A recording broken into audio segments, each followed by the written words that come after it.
Welcome to the Learning Pines YouTube. We hope this video helps. You start by creating a Firebase project and enabling authentication and Firestore because you need backend services ready. Once done, download the platform config file, Google Service Info, Plist for iOS or Google Services, JSON for Android. Make sure to keep the project ID handy. Next, add your app bundle ID or package name in Firebase and enable APIs.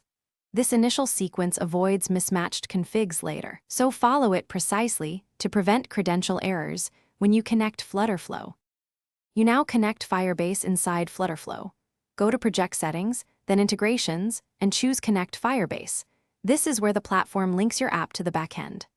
Upload the config files you downloaded and paste the project ID and API key so Flutterflow can authenticate calls. Then map authentication providers like email/password and configure Firestore collections and indexes. Make sure rules and collection names match exactly, because inconsistent names cause runtime failures when your app reads or writes data. You finish by testing.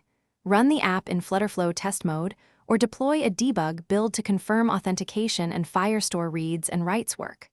Once verified, build and deploy to your target platform, making sure the API keys and bundle or package names match Firebase settings.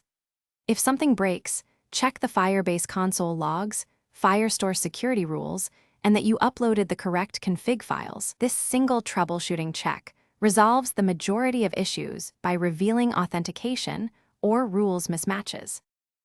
Thanks for watching. Consider subscribing if we helped you.